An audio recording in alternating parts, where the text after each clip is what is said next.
Welcome back to the crossover with Marlon Jones and Armon Williams. All right, welcome back to the crossover with Marlon and Armon, KDUS 1060. Subscribe and follow us on our social media accounts on both our YouTube and our Facebook pages at the crossover 1060. So that's youtube.com/at the crossover 1060, as well as facebook.com/at the crossover 1060. And this segment is brought to you by Imagine Schools. Imagine Schools is built upon expectations high enough to live up to a child's potential. At Imagine Schools, success means developing character and enriching minds as they graduate students well prepared for college, career, and life.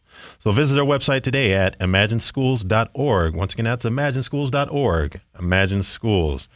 All right, big show time. Yes, sir. For this week's segment of More Buzz, I know you're excited about this because we already kind of previewed it before this upcoming segment.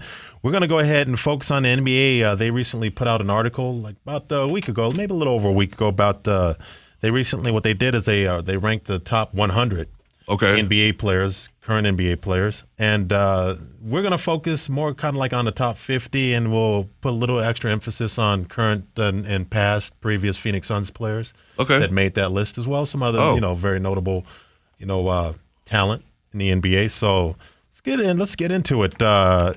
Some pretty interesting names popped up.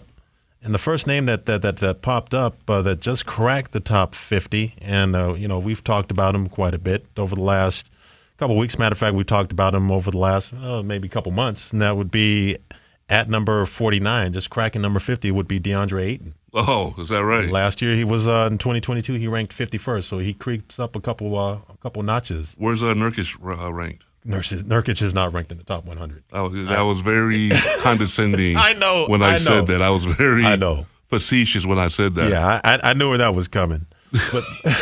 But when it came to DeAndre Ayton, this is what they had to say. It said why he rose 2 spots. Drafted as the number 2 option in Phoenix behind Devin Booker. Ayton saw his touches, and we talked about this, he saw his touches diminish more and more as Chris Paul, Mikal Bridges, Cam Johnson, and finally Kevin Durant were added to the mix. He should be more of a focal point in Portland with the Trailblazers. So I totally agree with that. 100%. All right. Now, we talked about him, in opening, before the opening buzz, or right around the opening buzz. At number 47, they got Victor Wembanyama. Oh, yeah. At 47. And he's not going to be there for very long. No, he's let me tell you, I spent a lot of preseason watching basketball, and the majority of the games I've watched is San Antonio. Because, you didn't get a good look at him during LA Summer League. He didn't get a lot of burn. Right. So it's really hard to say. And a lot of people were saying, oh, he's going to be a bust. I'm like, I don't know. But then watching the preseason, dude, it's what he's about to unleash onto the league is the league needs to be very, very scared. And it's to the point that he had potential. It's going to be, in a decade, they'll probably stop talking about LeBron versus Michael within the next decade if he fulfills what he has now at 19 years old. I mean, the bag he has right now, I did not realize it was as deep as it is. Well, he's going to have two things. The only thing that's going to derail him and make him a bust, only thing, in my personal opinion, that will make him a bust if he winds up Sambuing it. You know what I mean? He has that's what everybody says. And that's like the thing to say with somebody with that size, whatever. But he doesn't have a history of being injured. No. And they take care of him. And I read an article a few months back where they talked about like the stretching regimen and how much rest that they give him. Yes. They say that he gets something like 10, 11, 12 hours of sleep a day. Yeah, he's definitely coddled. Yeah.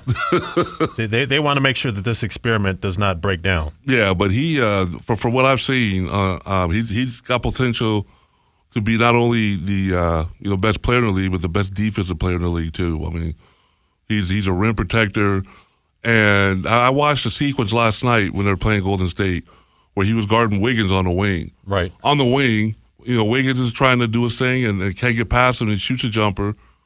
Wemby blocks it, runs the floor. They hit him and he pulls up for a 3, nothing but net. Right. That's. And he hasn't developed his 3-point shot yet. I'm thinking to myself, what am I watching right now? Mm-hmm. What am I looking at right now? This kid is 19 years old. Forget the fact that he's 7'4", but he's 19. Right. We talked about I think we talked about the one play where he had the ball like inside the paint, like outside the perimeter, whatever, and he dunks on the guy. He's not even in the cylinder. Oh. It looked like it looked like that scene from like Michael Jordan and that Space Jams where he like he reaches out his hand and like his hand looks like it's stretching like another extra like 4 or 5 feet, and he dunks on the guy that's like standing up underneath the perimeter. It doesn't even touch the guy, and then the guy's got the look on his face like, what the hell am I supposed to do? He's making big boy NBA moves. You know, he's dribbling the ball, going between his legs, going to his left and pulling up. I mean, he's doing Space Jam stuff. He's doing Space Jam. Not even video game stuff. Did you see the nutmeg where he's dribbling the ball and he threw the ball between the defender's legs and didn't even lose his? I don't know what I'm watching with him, but that 47 is going to be we're going to laugh at that after this year. He might break in the top 10 maybe next season. I think within a season and a half, he'll be legitimate top 10 player. Yeah, he'll make people forget about LeBron James down the road. He'll probably make people forget about Luka Doncic and maybe even Giannis Antetokounmpo. You're absolutely right. He has that potential right now. Because like I said, his bag right now is way more polished than I thought. Yeah, I'm still, my mind is blown watching him play. I mean, he has to score less than 19. He'll give you 8 to 10 rebounds. He's going to give you 3 to 5 block shots, probably 3 to 5 assists. Mm-hmm. You know what I'm saying? I mean, right. he looks to pass the ball. His basketball IQ is a lot higher than I thought. I mean, it's incredible. Right. Coming in number 37, they had Bradley Beal at number 37. Now, previous season, he ranked 19th and said why he fell 18 spots. It's a big fall. But Bill went from being the number 1 option with the Wizards to the number 3 option for the Suns. His willingness and ability to sacrifice for the greater good will dictate whether this ranking was fair or not. So it'll be interesting to see. I'm interested in talking to Kevin Ray about what he thinks. Bradley Beal, how he thinks he's going to fit with this new roster and with this new coach. He's always been one of the most underrated players to me in the NBA. Playing out east with Washington. I mean, he's always put up numbers. He's a phenomenal player. And at 19, I can see why he was 19. And now, like you said, now he's got to come here and share the ball with Kevin Durant and Devin Booker. Right.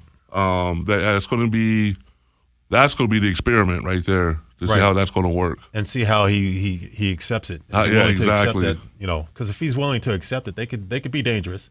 Western Conference. They're one of the favorites to potentially continue to break out of the Western Conference and make the NBA Finals. You can't have that 3 start and not be favored. No, absolutely not. Absolutely not. And then at number 33, this is an interesting one. It's talking about diminished numbers. This is diminished numbers in reverse. Number 33, they got Mikal Bridges, 33. Oh. So he was 49th in 2022. So last season he was 49th. So that's why he rose 16 spots. He rose 16 spots.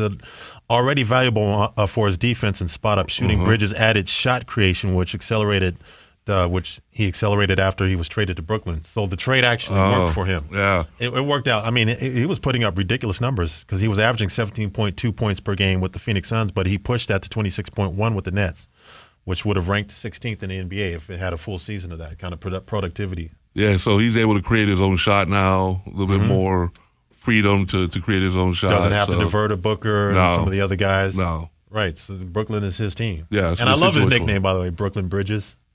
That's what they're calling him. Brooklyn Bridges. Come on. Yeah, that was too easy. Yeah. But I like it. Yeah, it's not bad. That is catchy. And then, just falling out of the top 10 because he was 10th the previous year was at 11 Devin Booker. Said why he fell 1 spot, on the verge of turning 27. Traditionally looked at as the age that players enter their prime. Booker is a top 10 caliber talent, a dangerous scorer who was grown as a playmaker. Booker is simply one of the best the league has to offer, but the addition of star guard Bradley Beal could cap Booker's usage in 2023-24. Ridiculous. Yeah.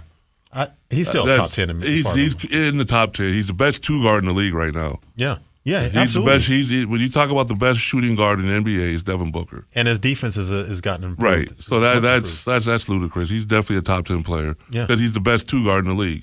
I agree. I can't think of a better shoot. I mean, he surpassed Harden. Obviously, Harden's on the decline of his career, but Harden had been at that spot for so long as the best 2 guard. I mean, I can't think of another player. It's not Klay Thompson, who they got playing power forward, by the way, in Golden State. But that's a whole different story.